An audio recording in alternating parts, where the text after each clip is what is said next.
cookie, that's good enough for me. C is for cookie, that's good enough for me. C is for cookie, that's good enough for me. Oh, cookie, cookie, cookie starts with C. Cookie, cookie, cookie starts with C. Big finish, everybody. Cookie, cookie, cookie starts with C.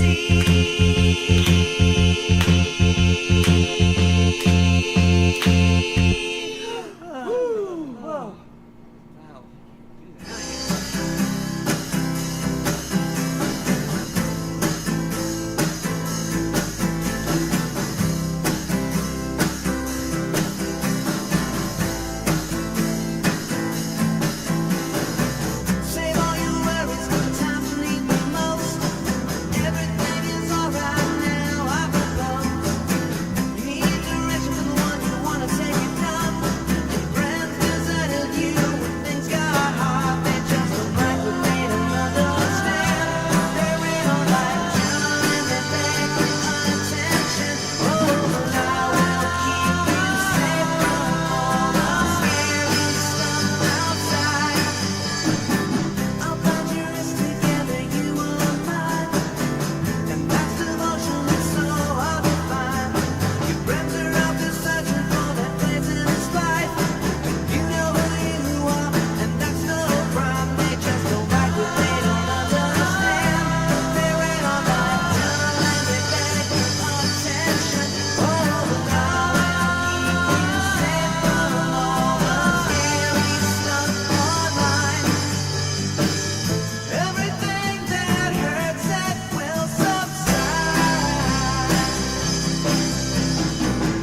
It hurts right now, but it gets easier in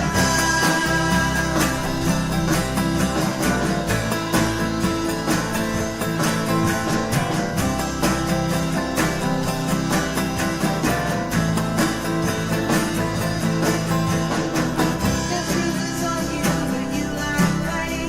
It's hard to come to terms with it, it's hard to explain. But you did it in front of me before coming out. Your real friends are gonna stick around. They just don't like what they don't understand.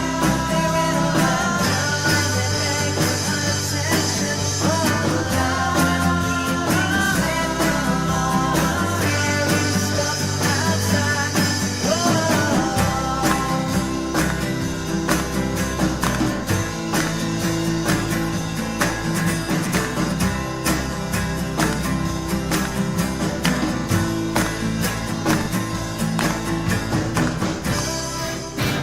He constructed a factory just because he was hungry, just to see how it tasted. Bicycle wheel in a brat's brain. Yeah, he's mad to read her alive. Yeah, he's mad to read her alive.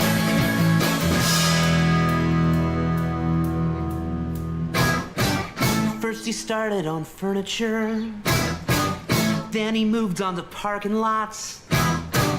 Now he's eating Insonia. Now he's eating Andromeda. Yeah, he's mad to read her alive. Yeah, he's mad to read her alive. Yeah, he's mad to read her alive. Yeah, he's mad to read her alive.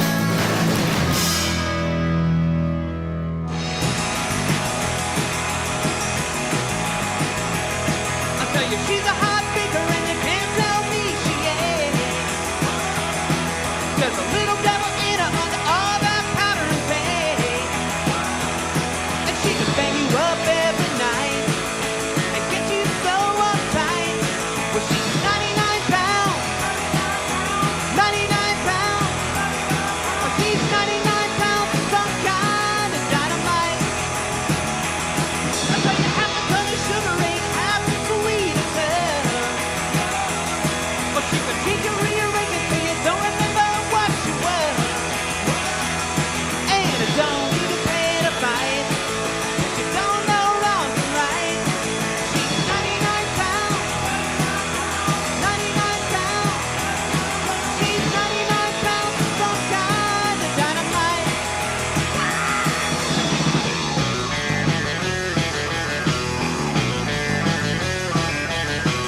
angel, but she's made out of TNT.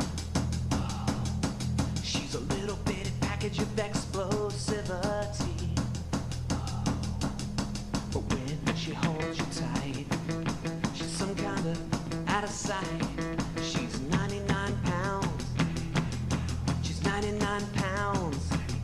Oh, she's 99 pounds of some kind of dynamite. 99 pounds. 99 pounds. Oh, she's 99 pounds of some kind of dynamite. 99 pounds. 99 pounds. Chicken 2 inches. Chicken 2 inches. Oh, she's 99 pounds of some kind of dynamite.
Well, hi there, everybody. Please let me know in the chat room if you can hear me. Just general thumbs up. I'm Mark. Today I was supposed to be doing a live stream for the 5 and up tiers, for Patreon, the Mark with the C Patreon, of course. Ultimately, everybody in the house is sick, but I'll spare you the gruesome details. Basically, I have strep and I am in the middle of passing a kidney stone.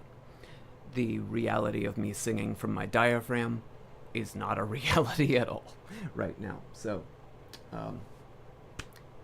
sorry about that. But I figured, well, I can talk, so maybe I should do that. Give you what I can. So then I went to the Discord, the Mark with the C Discord. You know about that, right? If you don't, I'd like you to join it if Discord's your jam. And if so, someone in the chat room, please just drop in a link whenever that feels right. Okay. So I went to the Discord and I thought, okay, you know what? This year, because this happens once you get to about 20 or so years into your career, you start having a lot of anniversaries. And weirdly, I've found that people, if you're really into an act, you almost get offended. I'm speaking mostly for myself, actually, when an anniversary that means a lot to you seems to be passed over. So, an example that I'll give you is, I love the records of David Bowie, but I only really, like, my Bowie era starts so much later than the average person's. I don't want to necessarily talk too much about that, but my more often than not, when I have to pick a favorite David Bowie album, it's an album called Outside, and it came out in the 1990s. And just this year is the anniversary. It's an anniversary for it. And there were things teased like they were going to do something, and they didn't. But also, what more was there to give us, and who was there to give it to us, and who decides these things? And at the end of the day, you can only do as much as you can afford. So it's like the only things that really get made for anniversaries are things that you anticipate that people will buy 6 and 7 times. And I don't personally like thinking that way. I wish there were a way that we could celebrate these things, but not make it seem like, well, that's not how you do it. Now I have to pay to get the same thing.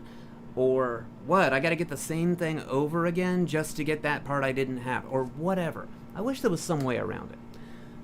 But I went, here's roughly 3 out of 4 albums to the Discord that would arguably sell. I didn't give this context, mind you. But I went, here's some albums. Pick one. Whatever gets the most reacts is what I'm going to talk about. And it ended up being This World is Scary as Fuck, which is the 20th anniversary. Yes, 2025 is the 20th anniversary of it. So I'll talk about the record, but I was going to talk about why it's not getting an anniversary type release, but actually there's no point to talking about that. Why make you feel bad? Why bum you out? So, if you're ready, I'm going to tell you how this record really came to be. I'm going to focus more on all that happened after Bubblegum Romance comes out in 2004 to make This World as Scary as Fuck a thing that even exists. It could be hard to hear. Now, whichever album had been picked, and the 3 that I'd put up were This World, the one that I'm going to talk about, Pop, Pop, Pop, and this would be the 15th anniversary of that record. And Exactly Where I Am, where this would be the 10th anniversary for that record. Arguably, I could have mentioned Low Fidelity or How I Spent the Nervous Breakdown, but right now, we don't talk about Low Fidelity. So, it'll be This World. It could get rough. There could be some parts that just hurt feelings. But I've had to live it for a really long time, and I'm kind of tired of having the information with a decaying memory. But there's certain things I can't lose. At the same time, I'm not allowed to say or discuss. And I feel like Phooey to that. So I'm gonna put you in, best as I can, assuming my oration skills are worth a flying fuck. I'm gonna put you right in where I was as that situation began to even become an album that you could know as This World is Scary as Fuck. Before I do it, before I jump in, I'm going to look over here at the names in the chat room so I can say hi to everybody, because I usually do that, and today, for whatever reason, I'm not remembering a ton of names. I was going to say little words, but that should show you. Each day I get a certain, in my post-cancer health, I get a different amount of skills and memory and sort of like pockets of memory each day. You never know which one it's going to be. Hopefully, by the way, you're hearing in my voice why there is no fucking chance I could have sang. So, let me look over here. Hi, Diston Plays. Hi, Miss Wren. Hi, Brian. Hi, Alex. Colby. Jacob McLeod. McLeod. Cheese. Otrick. All right. I think I've said hi to everybody. I mean, I said it off mic, but hopefully it was good for you too. And totally up to you if you want to chat. And importantly, when I get there, if you have questions, since I'm not looking at the chat room while I talk, if you have questions about this album, go ahead and put them out there, because I want to answer them. I can't possibly know what you really want to know about this record. So, the album comes out late 2005. Here's the back cover of it. Because when it comes back out... Oh, hey, you might like this. The super piss yellow vinyl. I really like the vinyl, the way it looks. Sounds like absolute dog shit, but so does so does the album in general. So do the masters, and it always did. It was never going to be an audiophile wonder. So, see, as a chronic migraine having disabled person, I understand the non-functioning brain somewhat. Diston, I appreciate you. All right, let's go. Bubblegum Romance comes out in August 2004. It is an album, if you're unaware, that took 2 years of work to come out. This is because it was worked on for about, truthfully, maybe a year and a half, throwing everything at it. At least the producer was doing that. The initial producer. And I lived with that producer. They were throwing every bit of gloss, like you name it. This record was just going to be perfect to their standards. But it didn't really fit the songs. And I wasn't being heard when I said, hey, this doesn't really fit the songs. Or, hey, this ain't so much what I'm into. And hey, why does this gotta take so long? This is taking longer than the fucking Black Album by Metallica. And I'm over here rocking out to Guided by Voices. What the fuck is happening? So it was like the first throes of having your own entity, but you weren't allowed to do what you were gonna do with that entity. That was frustrating for me.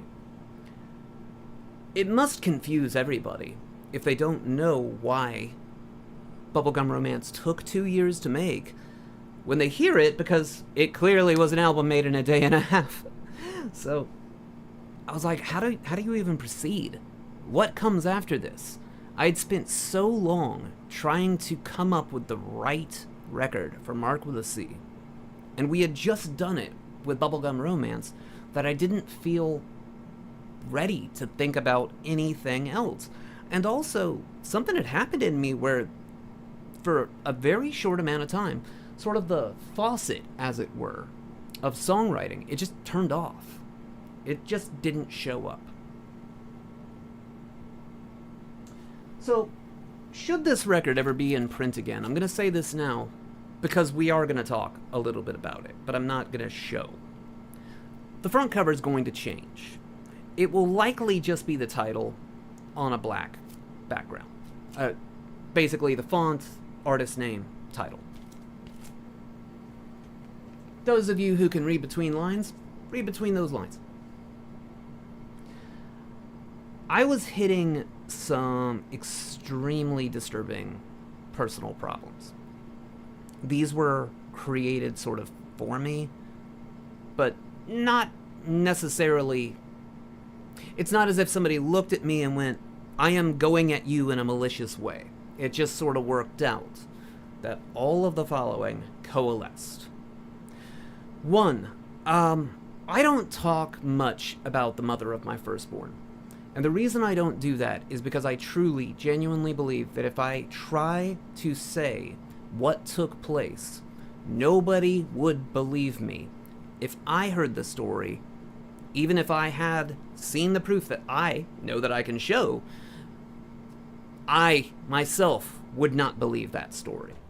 It would not seem plausible, and laws and physics and human nature don't seem to jive with it.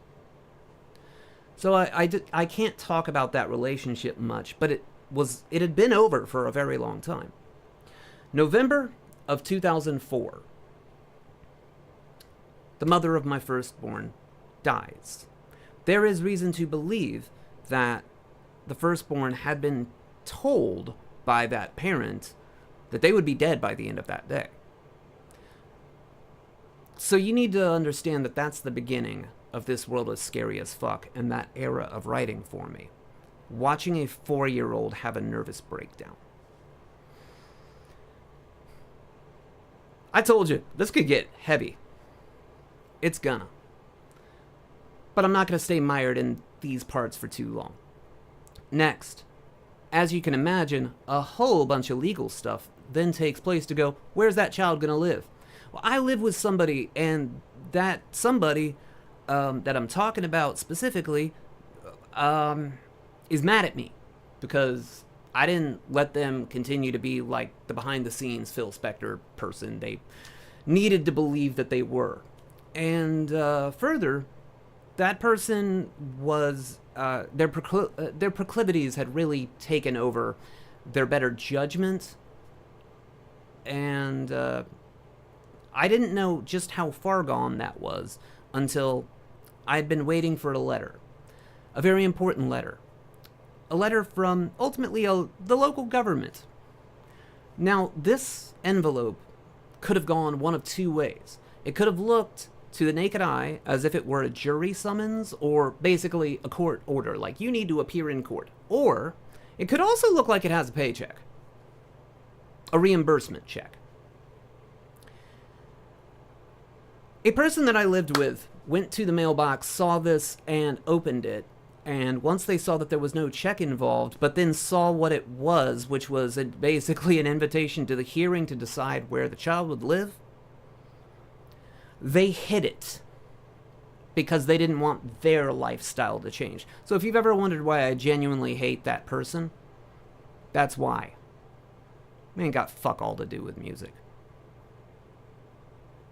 And I was stuck living with them. Whew. And I felt that every musical idea I had was either about to be poached or I didn't know if I was having my name drugged through the mud. And I later found out it was, down to landlords and stuff. I was like, why am I in this situation where I have something called Mark with a C, but I can't seem to do anything with it if everybody around me who's not even in the band even gets cranky? The fuck's going on with this? And I mean, that person that I live with ain't even letting me, like, have my family. Which way is up? I guarantee, if you're in that position, you don't know which way is up either. 2. That person that I had lived with had played drums on stage with me, here and there. They had been replaced by somebody else. That somebody else had an internet record label, and they'd put out something that I had done. I know you can read between the lines, so I had been sober for quite a while.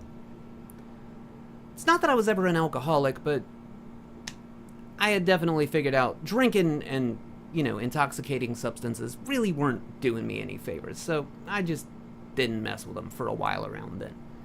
But something took place at a show that had been hemmed and hawed at in late 2004, thrown sort of as a label showcase for this internet label. The reason that there's any hemming and hawing about it is because that person very much sees it as their show. Trouble is, they're hosting it in the record store that the community believes is basically mine. So they're going, so Mark, you're going to play because you're on that label. And I'm going, well, I think it needs to be a label showcase. And that person's going, it very much needs to be a label showcase. There was a lot of tension that particular night. And ultimately, what took place was I broke and I went, fuck this, I'm going to have a beer. And I acquired a beer, and I had one beer. One. And when the person who threw that label thing got wind of it, basically, they blamed everything that they perceived wrong that I had done. They blamed it all on that one beer, and then completely took my website offline until they felt better. I went, okay, so I don't even, really get to use the name Mark with a C if people get cranky. Fuck writing a song. What the hell do I do that's mine? So, I decided, fuck Mark with a C. I ain't doing this shit anymore. But I'm never gonna stop creating. So I went, alright, now it doesn't all have to be ready to be played on stage. Now I just gotta like it. I had written a couple of songs. One was Stuck With Me. And it had promise. In fact, up until that moment, it was my favorite pop song I'd written. Bite Size Help showed up right around that time. There were a few others. Broken Record Player, hard to say. It's around that era. But my decision was that I was making an album called Bunny Thumbs, which was going to be on a website called Bunny Thumbs. Trouble was, I am infamously a tech idiot. And this tech idiot didn't even think to Google the word Bunny Thumbs. Otherwise, I would have known that it was all pornography. You just can't win sometimes. With the name being very firmly lodged in my head, I went, oh crap, I guess I won't be doing this Bunny Thumbs idea. What is the Bunny Thumbs idea? The Bunny Thumbs idea is that I'm going to offer up an album under the name Bunny Thumbs. And it's the only name anybody can attribute to it because it's the only name you will see that's not a song title. Imagine it like you found the back door into just seeing a list of files. Thus, music would just appear mysteriously. Now, early 2005, this shit actually worked. People did that and got attention. Now, I wasn't so much looking for attention, I was looking for an outlet and an audience for it. But, as I was told, and I am still so embarrassed about it now, that Bunny Thumbs equals pornography. Shit, well, I guess what's wrong with the other name? There's more to it, but it's best that I don't really get at it. So, a 10-song album was made. Handed it to a very few people. And the idea was that those, I believe it was 10 songs, those 10 songs were going to be seen as an album, but everything afterwards would have so much less context, and it was up to you to grapple with it. Is it a song? Is this the first song on the next record? Where does that begin and end? It was just going to be music without context. If there's context, you decide it. Those are the situations that birthed the album. This world is scary as fuck. Now, before I do what I think I'm about to do, which is kind of go a little more track by track to... because I haven't really done this with this album after retiring the Phase 1 persona. So I know that there's been a little bit of guessing on people's parts. Like, well, does Mark mean this part? Does Mark embellish this other part? When you think about interviews and things like that, and I don't begrudge you that.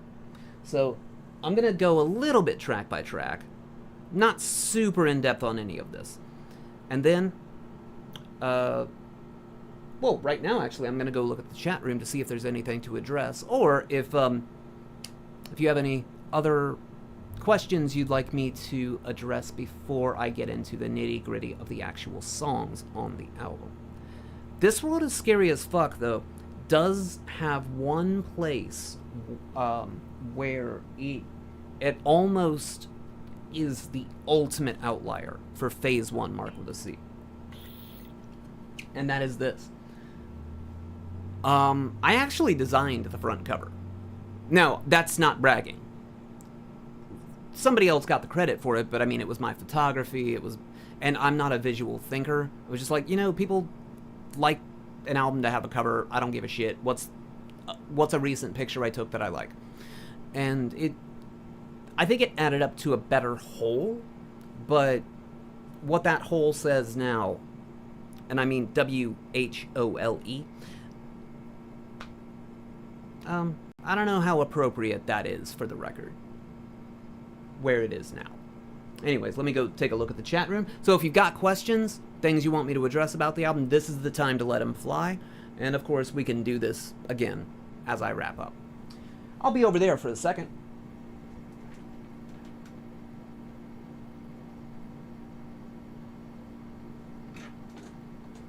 All right, Alex, I think that you have given me the perfect place to kick off.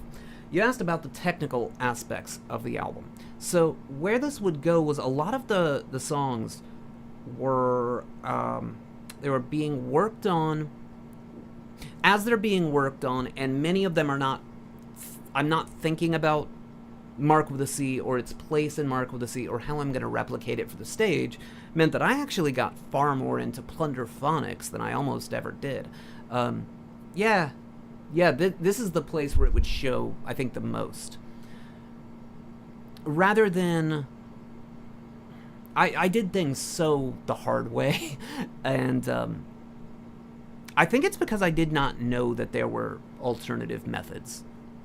So a good example would be, there's a moment in the track Harrison Ford, which is a bonus track to This World is Scary as Fuck Now. Was not on the original album.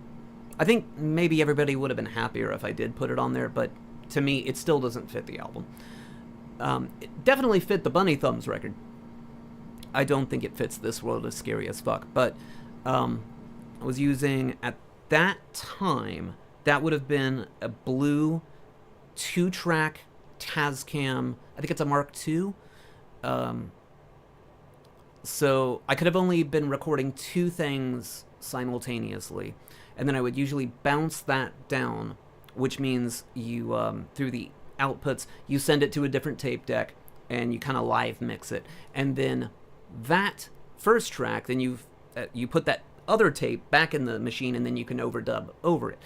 Where this starts getting really, well, where the process gets grouchy with you, the artist, is not every tape deck plays back at the exact same speed, which means what you're recording, it's going to sound a little out of tune. At best. Sometimes. This is why the song, This Is Hopeless, is so fucking out of tune. All the instruments were in tune. It was bouncing it down when I was running out of tracks.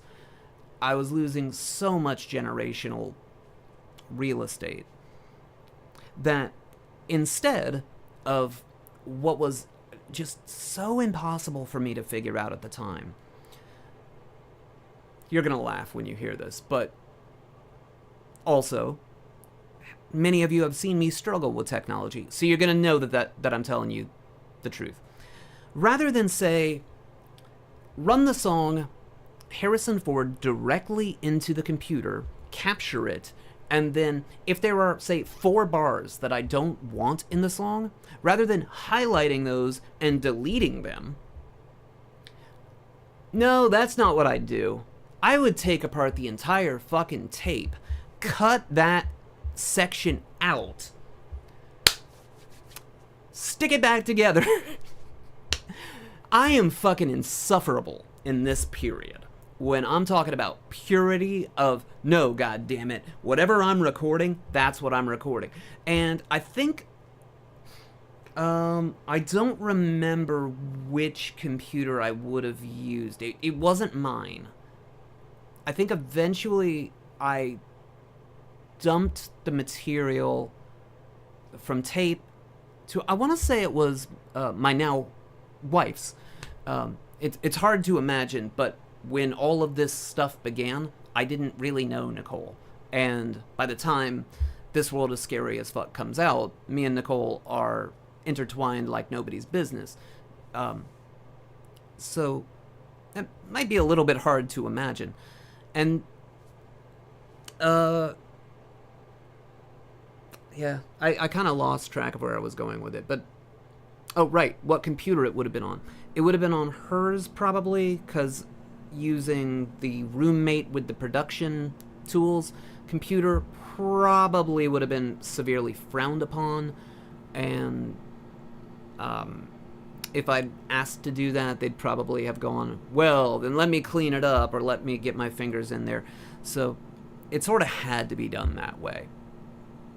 Or at least me keeping it like hidden on tape until I transfer.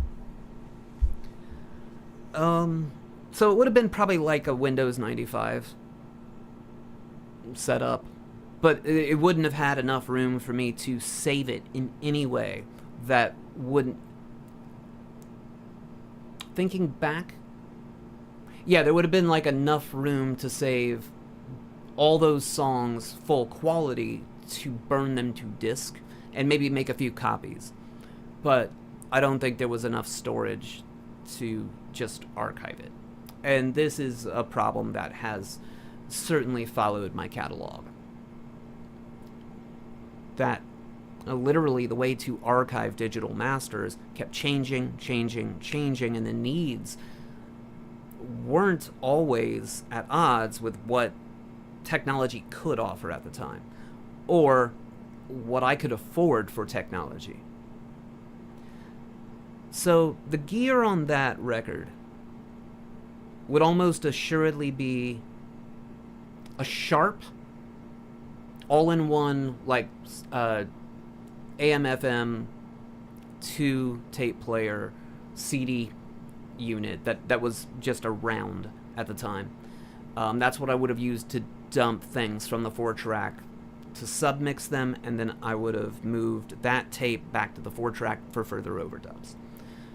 Then it would be dumped into a Windows 95 computer, saved, and probably burnt with, if I've got the name right, Roxio software. Roxio. These are my recollections. This does not mean it's the gospel, but this all seems about right.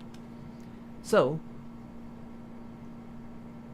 if you have other questions about that, any of you, though, please let them fly, and I'll do that. I'll address them after I go through track by track. What I'm going to try to do here is tell you something about it that I don't think I've said before. So, yeah. The first song on this album, When My Ship Comes In. If I get any review of this song from anybody, it's often, Mark, you don't play that song. And I can be really sarcastic in response, going, yeah, you're right, I don't play that song. Then I just sort of leave it there. But there's not necessarily a reason. The rhythms can be really, just a real pain for me to replicate all by myself. So I invite you to remember that most of this was put together in a period where I did not anticipate that I would even be on a stage once these songs came out. I wouldn't be looking anybody in the eye knowing that they had heard any of it. To me, at that moment in time, that was yesterday's news. That was something I did in a past life. When My Ship Comes In is such an outlier on the record, though, that I don't think about it, and that's why I don't think to play it or think to rehearse it. It's actually the final song written and recorded for it, because no matter what I did, I kept rearranging this thing, and I could not settle on an opening track. I just couldn't. So I went, fuck it, I'll write one, and I did, in about 10 minutes. And what you've heard, that's it. There's no demo for that track. There's no alt take. There's no alt mix. That one was made and fucking directly just dumped into the computer. Second one, Bite Size Help. Bite Size Help had something go on with the recording of it where it had this extreme interference. It sounds like a distortion on the drums, but it's not. It was picking up some kind of interference that I couldn't do anything about. And I do recall that I kept switching out microphone cables, but it just kept coming back. And near positive, there was a construction crew building a house next to the place I was recording that. And I am near positive it was something to do with like either their walkie-talkies or them having cell phones on or some. There was some radio communication that actually did react with the metal in the wires. And if you were to not play and just let the tape run, you could kind of hear voices. Now, I want you to remember, 2005, people had a lot more cordless phones than they did cell phones. Cell phones were the exception, not the rule. Cordless phones, pretty much in everybody's house for the landline, those things interfered with 4 tracks like nobody's goddamn business. I don't know if that was the same for digital 4 tracks because I didn't have one for quite a while until pretty much nobody had a cordless phone. Bite Size Help is a song that I really like, but I never felt that I got the arrangement. And the one that I eventually landed on, I want to say I came up with it around 2015. I finally went, yeah, I nailed it. And then it was just a few short years before there was really no excuse for me to sing those lyrics again. I do think about sometimes, maybe I should update that song. And then I go, well, if I'm going to do that, why don't I just write a new one? I do a lot of hemming and hawing about that song. But you shouldn't confuse that with me disliking it. I'm really proud of the song itself. Not so wild about the recording on this record. And also, I don't think there was a better one at the time. Your mileage may and will vary, though. I see a couple things in the chat, so I'm going to look at those and see if they should be addressed right now before I move on to the next song, which is Till You Come Home to Me.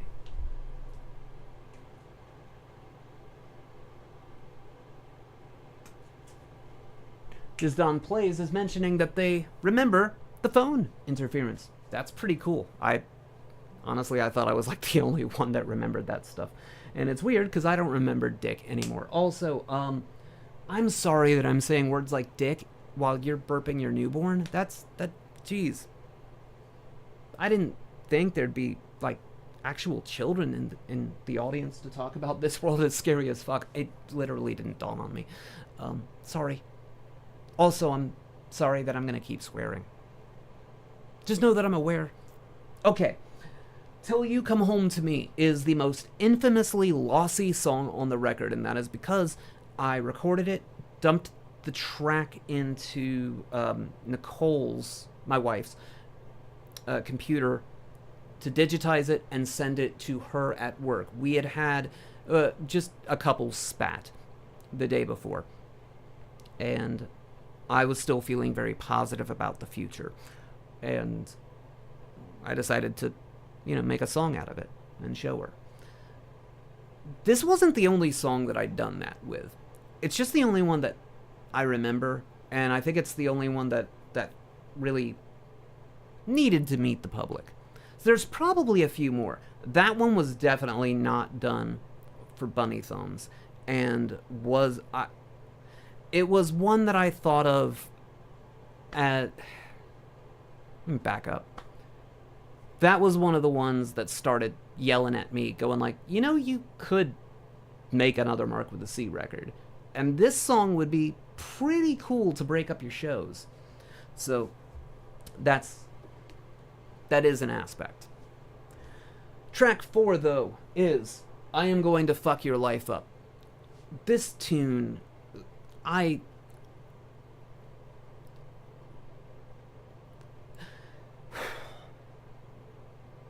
Every line in that song has about 25 different meanings and word plays happening. And I'm never going to be able to address it in a way that satisfies you, me, anything. But for that reason, I'm sure that I can come up with something I've never said about the song. I just wish I'd known what it was. I do remind you, I didn't know till about 3 p.m. Eastern Standard Time which album was going to get enough votes to talk about. So I didn't have something on deck about that song. Let's see. I am going to fuck your life up. Importantly, there is at the very end a sound like this.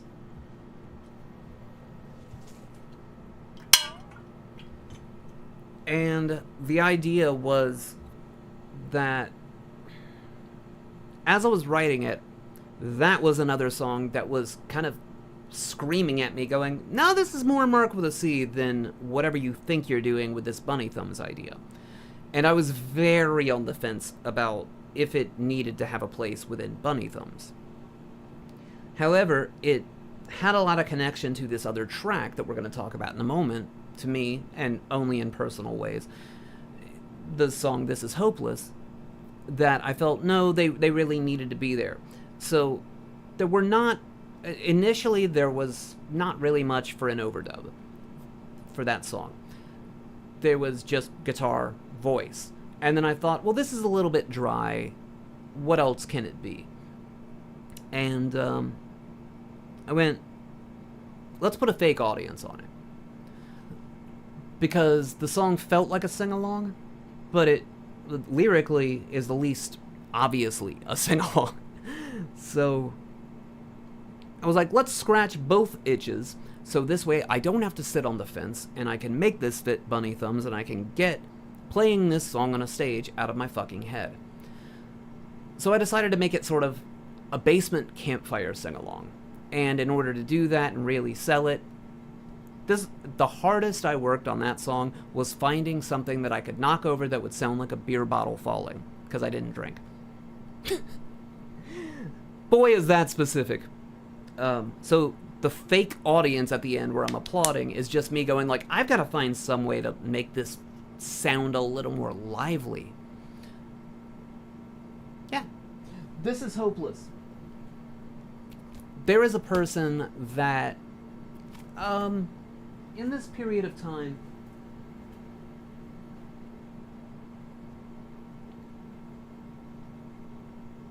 I want to choose what I say carefully. I haven't brought them up here in this talk.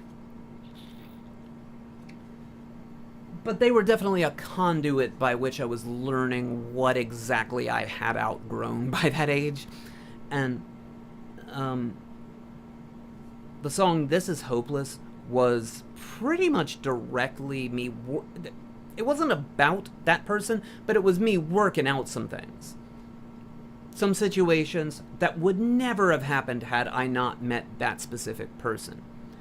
In the You Can't Fake It reprise, you hear a phone ring. That's because that person was literally fucking calling back again. I could not get through a take without this person calling and creating a brand new problem. And that was why I felt so fucking hopeless.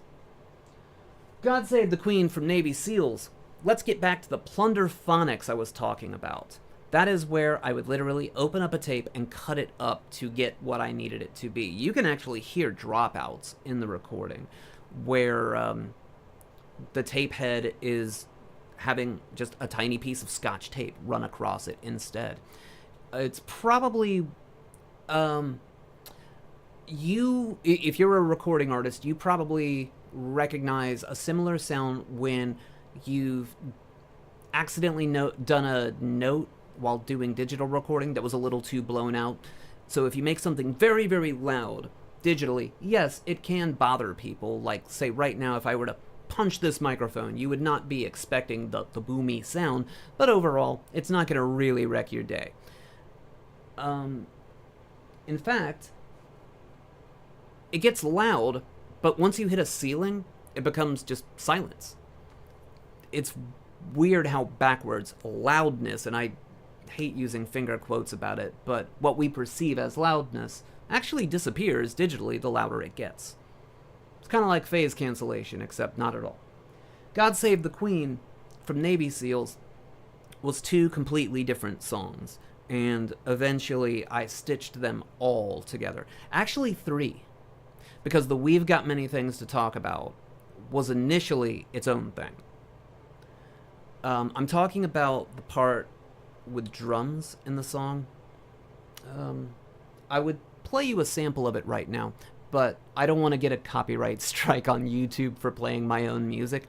So there's a point where, first part of the song, as it is heard nowadays, there's a verse, a bridge, and the hook is "We've got many things to talk about," and it's just an organ in the background. Then drums, distorted acoustic guitar kick in, and it's a lot more driving. In that part, the "We've Got Many Things to Talk About" was actually its own thing, and that was the only vocals. I think that was the only vocal part in it. I think it was those chords and that drum beat, and then I would just sort of pop in with "We've got many things to talk about." Wow. Reminder to myself to stop trying to project like I'm singing. Jesus, ow. Whoo, kidney stones. All right. Oh, that's embarrassing.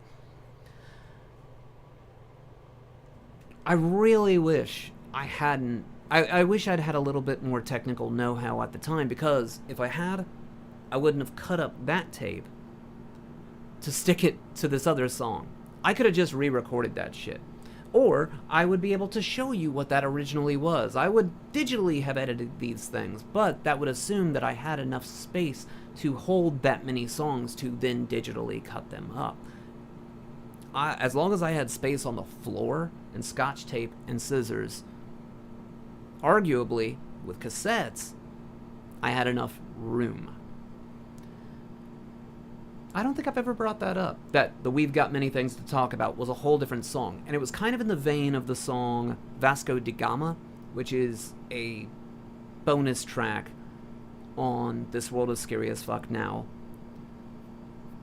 Not much interesting to tell you about Vasco da Gama. It's just an instrumental of me wondering, can I jam with myself if I have no idea what I'm playing? Like, if everything's muted, but I can just see the VU meters, if I can see the loudness and I can see the peaks and valleys, can I play along with it and make something like a jam band? It was just an experiment. You decide if I did it right. So that portion of God Save the Queen from Navy SEALs, same way. It was done in that same way, except then I had put something to break up the monotony of just the three chords. A vocal line of, or a vocal hook of "We've Got Many Things to Talk About," then I went, that really needs to, that says so much that I think it needs context, and then we were off to the races. So the song was actually built backwards.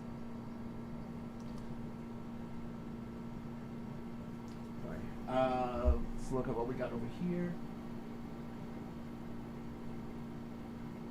Oh, Colby says you'd say I did it right. And yes, Dizdon Plays asks 3 songs. Yes. We've Got Many Things to Talk About. I don't know what it was titled at the time, so we'll go with that for a title. Then eventually, that part got grafted into something.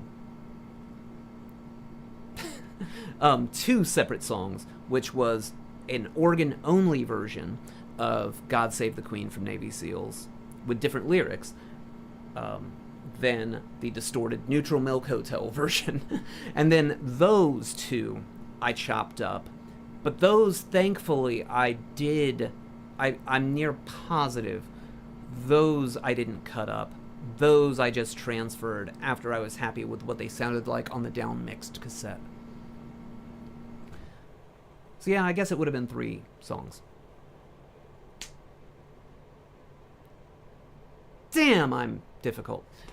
Song after that on the record is Music Geek.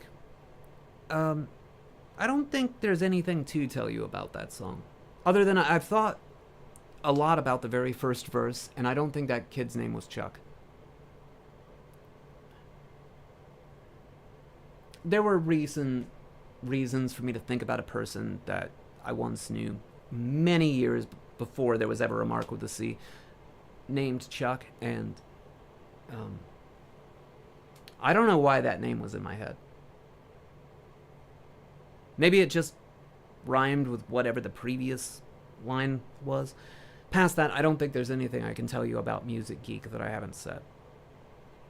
It's just a cool song, but I think that what you've heard on This World is Scary as Fuck, I don't think the song was fully realized at the time. It's up to you if you like it. I feel that the song could have been better. And I mean, it could have been better in its presentation to you. I think it was maybe a last-minute decision to put Music Geek on This World is Scary as Fuck. In fact, there's a few reasons that I think that. I'll bring those up in a few minutes, though. Track 8 would be One Hit Wonder. One Hit Wonder was worked on... It was very early on in the Bubblegum Romance sessions. But I think there was a belief that once a bridge was written that was sort of like this bossa nova thing. So let me show you. I can at least strum a guitar for a minute. Well, I hope at least. I do not have a pick, so you'll just have to deal with sloppiness. So the chords are like...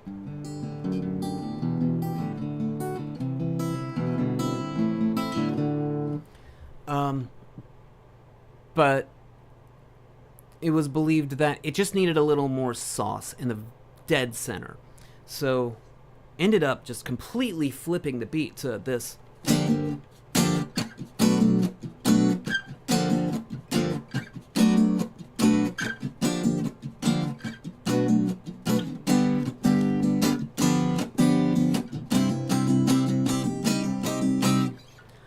To bring it back around. And since I had anticipated at the time that I was doing that recording for Bubblegum Romance, since I'd anticipated I'd be doing most of those shows solo, I didn't... Honestly, instrumental portions of songs at that time for Mark with a C were kind of the enemy. They would give an audience just enough time to turn to whoever they came with and start talking. And they didn't always look back at the stage. So... I would skip songs because they had instrumental portions. One Hit Wonder was one of them. I just happened to really like it, especially at the time. So, that one was not really recorded for Bunny Thumbs, though. It was recorded because I just liked the song and wanted to have a copy of it before I moved on. And... if memory serves, I did that the same day that I recorded UPS My Heart. How's that for specific? And God, what a deep cut. Track 9, I Will Keep You. I don't want to get personal here, and I don't want to invade the personal.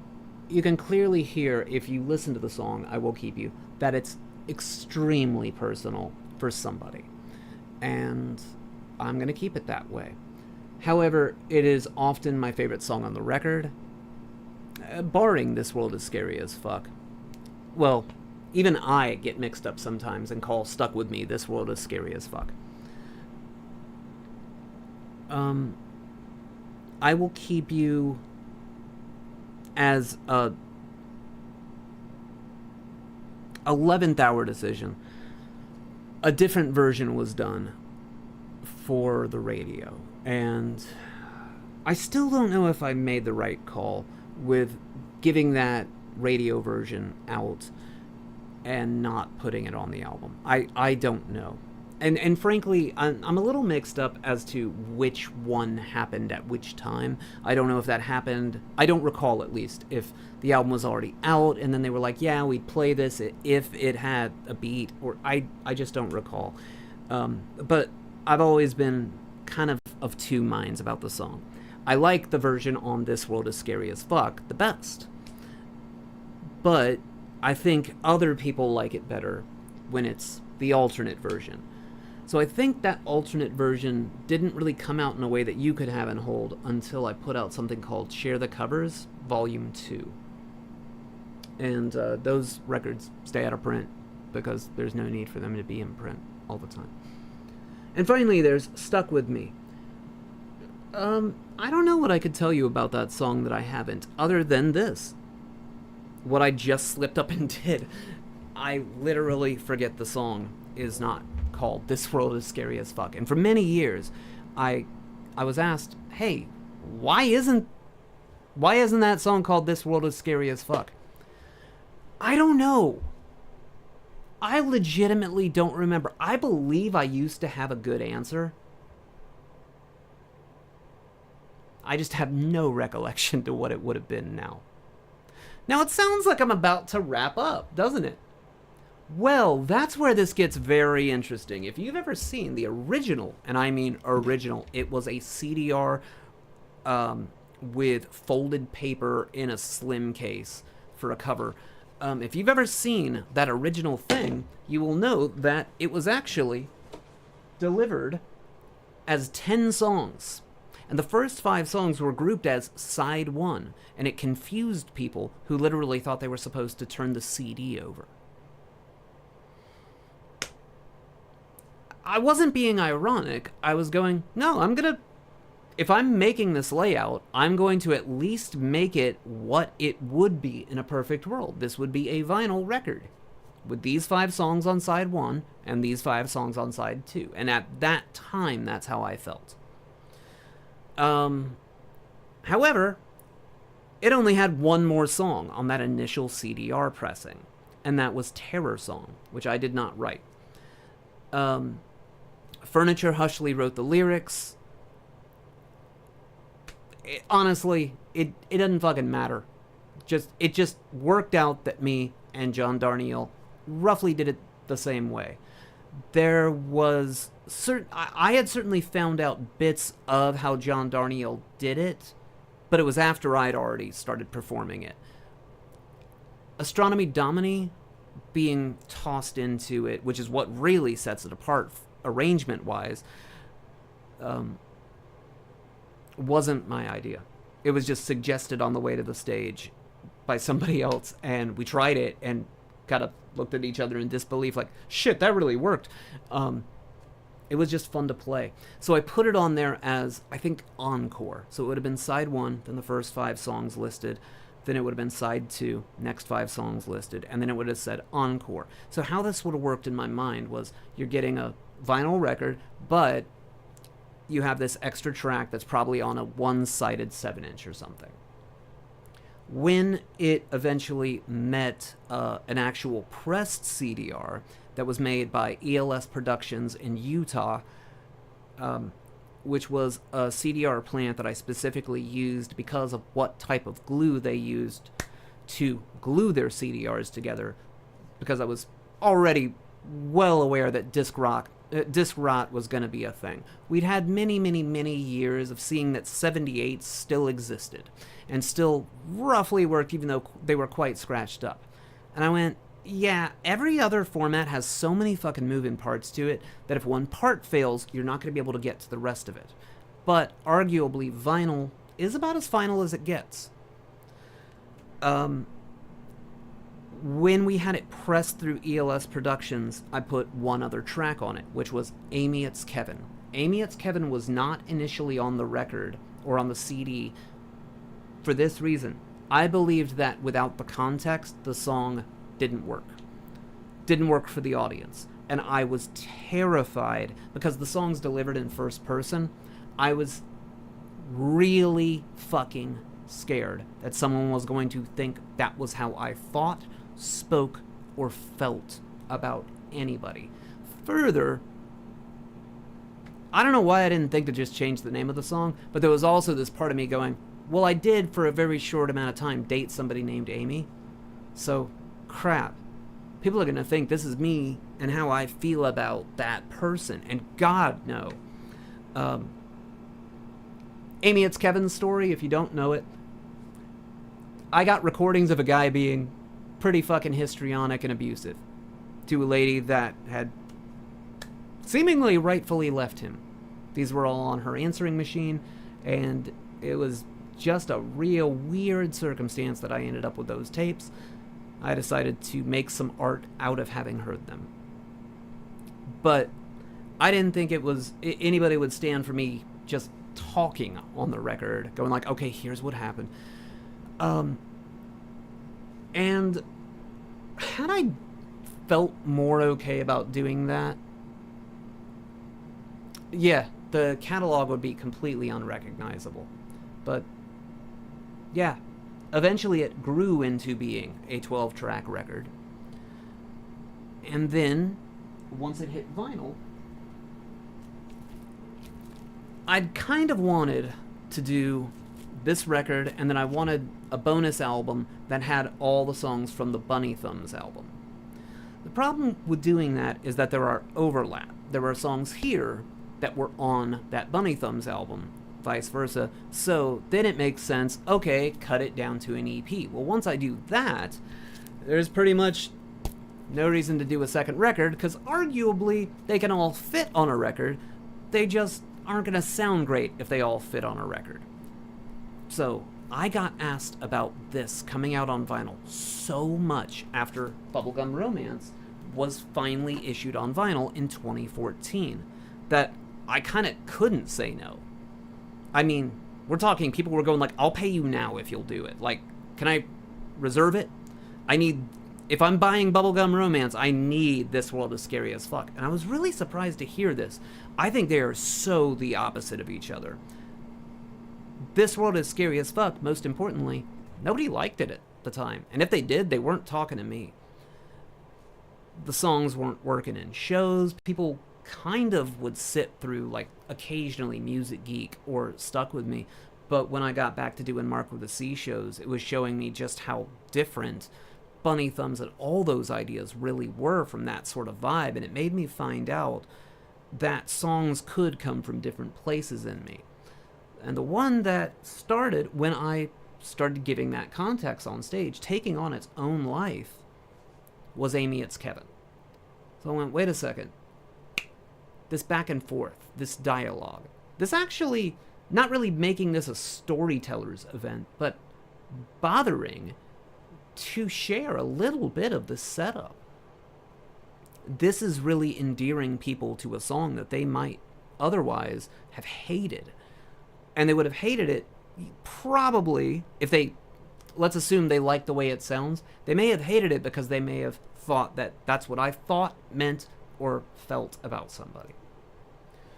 I'm not really sure if there's anything else that I should cover on this. So now I throw it back to you all. If there's something else you want me to address about the album This World is Scary as Fuck, well, I'm only doing this once. So let those questions fly, and if not, I'll figure out a neat way to wrap it up. I'm going to walk to my right, your left, and take a look at the chat room, and I'll come right back here, and we'll figure out how we're wrapping up. Finally, I did this today, though, because I used to really panic at the idea that somebody might have their hopes up because I promised that I was going to do something, and when my health doesn't allow for that, I used to really panic about it. I'm a lot better about it now. But there is this part of me that feels, if I can appear, and there is the possibility that somebody had their hopes up, and I'm alive and can just sit there and roughly focus, somewhat focus, I'll do something. But boy, just trying to do anything with that guitar, man, that really showed me I could never have done today's show. It is rescheduled, though, for October 25th of 2025, and if you want to take part, $5 tier at Mark with a C's Patreon. That's patreon.com/Mark with a C. Now I'll go look at the chat room to see if there's anything that I should be talking about to wrap this up. And go.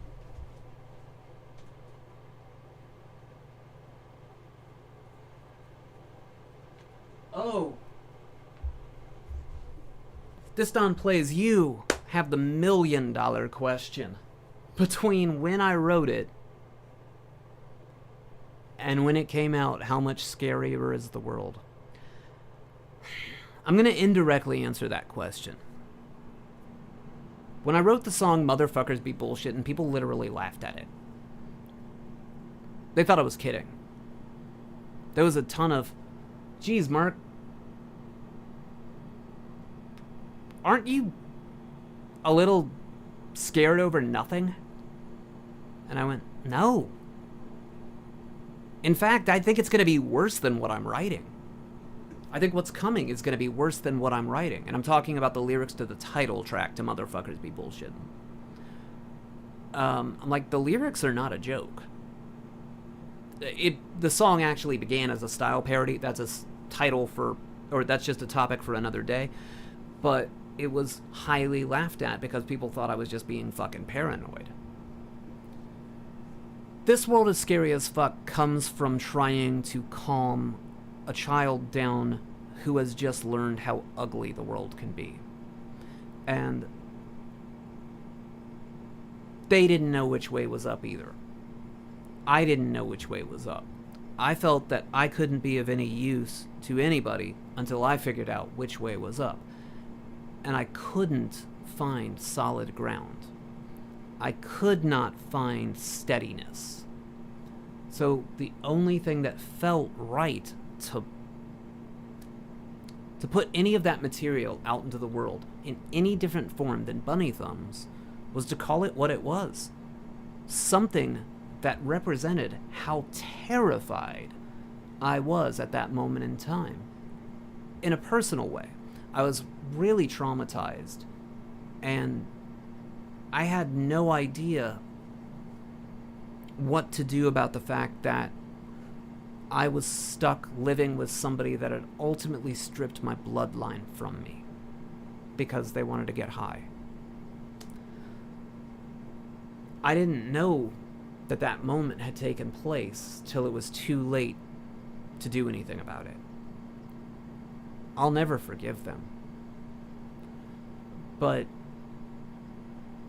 I don't see it as an even trade either that I made art out of it. That's just how I got through it. And if there's a bonus to it, it's that some of these songs make some of you really happy. I'm glad that it makes you really happy.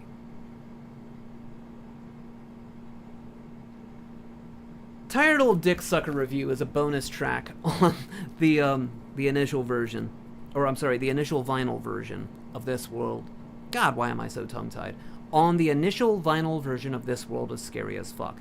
And a lot of it speaks in code and kind of riddles, but it's actually completely making fun of the person that ripped my bloodline away from me. I've just never said it till now. Line by line, it's a lot of inside jokes. But the title comes from some movie that starred like Jon Favreau or something. Like some lady had just gotten a job writing at something like Cosmo, and they were looking for like bedroom tips. So this person was like, okay, great, here's like 10 blowjob tips. And they went, oh, come on, no, we're supposed to be feminist. This isn't Tired Old Dick Sucker Review. And I was just like, that's a fucking great line. So I just wrote down Tired Old Dick Sucker Review, and it's not really related to the song. That same day, though, I had watched something else. I do not remember what it's called, but it was a TV show that starred Ted Danson. It's not Cheers. Ted Danson was a doctor in it, and I couldn't get to sleep. So after watching the Jon Favreau flick, then I was just watching whatever was on TV. And the first line I heard when I'd switched from the DVD player to just regular old television was the line, maybe later you'll look at my foot. And I'm like, that's great too. And I've still just never used it. So one day I'm sure I'll eventually do, maybe later you'll look at my foot. Or when I am long gone and I can offer nothing else artistically again, what I ask of you When you make your either playlist, your personal best of, or whatever happens when I'm no longer around, please call it Maybe Later You'll Look at My Foot. And at least let me believe that that's what you're doing. All right. Let me take a look and see if there's anything else to address. And if not, I'm going to go ahead and hit the highway. I hope there was something entertaining here for you in this about hour-long chat. Let's take a look.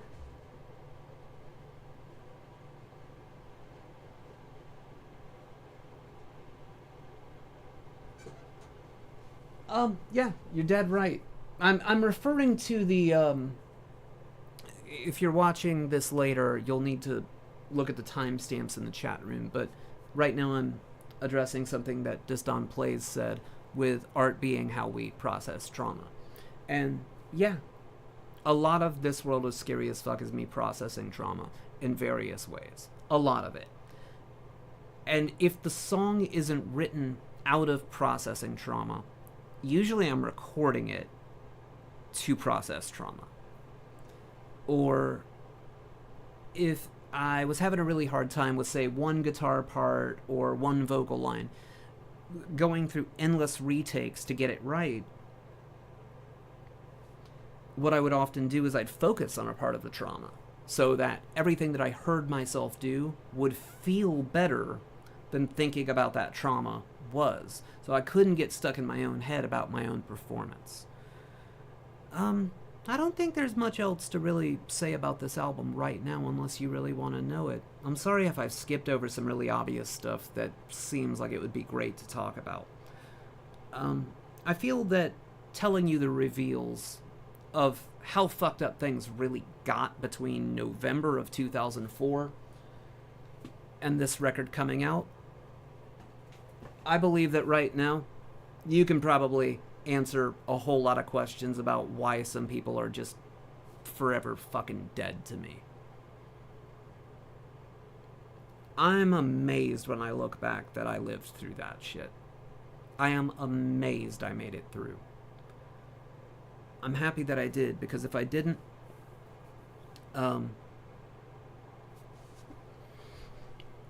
there'd be no Ian. My son wouldn't be here. And he's the brightest, most hopeful miracle that keeps me getting up every day. I couldn't have found my own beacon, my own hero, if I didn't live through it. I don't know what's on the other side of rough times for you, but that's why we live through them. Anyways, that's about all I'm going to say today. Thanks for watching. I hope there was something entertaining here for you, and if not, please take a look at other Mark with a C products, and maybe you'll find something that's better suited to you. Thanks for putting up with my very gravelly, raspy voice and the fact that I'm clearly very slow. I'm on a lot of cold medication, and I generally feel like crap. And now I'm going to go lay down for a long time, probably, while I listen to some records. Finally, you thought I was going to skip it. I almost did. Here's 3 things to remember about anything Mark with a C related, assuming I get to control that narrative. Number 1, thank you for your support.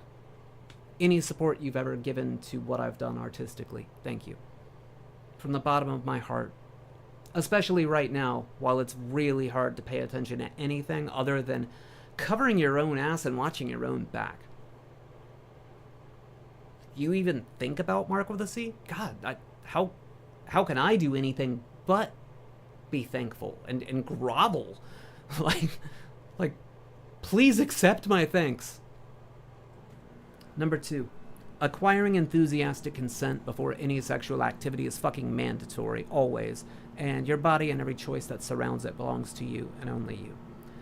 And there's really nothing for part 3 other than, if nobody told you today, I know that if you've made it this deep in a Mark with a C anything, that we are kindred in some way, so I can tell you and know it to be true, that I have love in my heart for you, so it's not a lie when I say, love you, I don't know how the fuck we're gonna get through everything we gotta get through, but we gotta get through it. We gotta live through it.